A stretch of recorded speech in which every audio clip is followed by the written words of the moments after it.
ইসলামী আন্দোলন বাংলাদেশ একমাত্র দল যারা কিনা জুলাই আন্দোলনে স্বৈরাচার ভাগাতে রাজনৈতিক ব্যানারে মাঠে ছিল। এটা জুলাই যোদ্ধারা এবং এনসিপির অনেক নেতারাও অকপটে স্বীকার করে।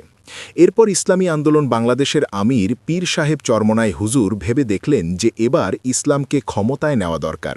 এজন্য সকল ইসলামী দলের এক বক্স ভোট সিস্টেম প্রণয়নের জন্য দিন-রাত চেষ্টা করে যান তিনি। সবার সাড়াও পাওয়া যায়। সকল ধরনের নেগেটিভ কটু কথা শুনেও ইসলাম প্রতিষ্ঠার স্বার্থে জামায়াতের সাথেও কথা হয়, তারাও সাড়া যায়।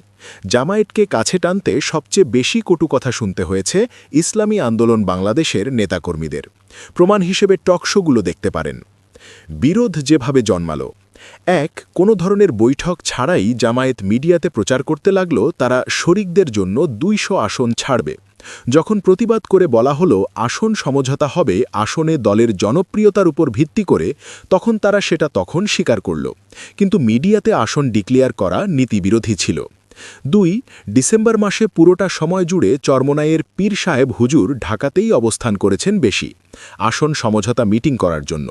কিন্তু আমিরে জামায়াতকে বারবার জানানোর পরও তার তরফ থেকে আশানুরূপ রেসপন্স পাওয়া যায়নি। সে সময় বিভিন্ন ধরনের ব্যস্ততা দেখানোর কারণে বিলম্ব হতে থাকে। আমিরে জামায়াত ততটা গুরুত্ব দেননি যতটা গুরুত্ব পীর সাহেব হুজুর দিয়ে বরিশাল না যেয়ে ঢাকা অবস্থান করছিলেন এবং তাগাদো দিচ্ছিলেন। এবারের কারণটা খুব গুরুত্বপূর্ণ। হঠাৎ শোনা গেল আমিরে জামায়াতের সাথে এনসিপির নাহিদ ইসলামের বৈঠক।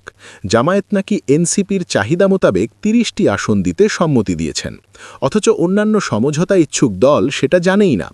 আসন সমঝোতা হবে সব দলের সাথে পরামর্শ করে, কিন্তু তা না করেই জামায়াত এনসিপিকে ৩০টি আসন দিতে রাজি হল। সাথে যুক্ত হল এবি পার্টি, এলডিপি। অথচ পীর সাহেব হুজুরের তাগাদাকে কোনো গুরুত্ব দেননি বিভিন্ন অজুহাত দেখিয়ে।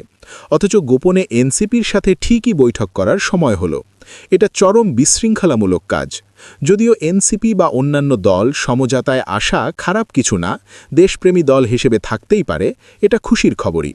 কিন্তু জামায়াত অন্যান্য সমঝোতা সম দলের সাথে আলোচনা না করেই নিজেরাই মোড়লগিরি করল, যেটা ঠিক হয়নি। এরপর যখন আসন বন্টন প্রক্রিয়া শুরু হবে ভাব, তখন শোনা যায় যে জামাতের অমুক প্রার্থী এনসিপির অমুক প্রার্থীর জন্য আসন ছেড়ে দিয়েছে, অমুক প্রার্থী তমুক প্রার্থীর জন্য আসন ছেড়ে দিয়েছে।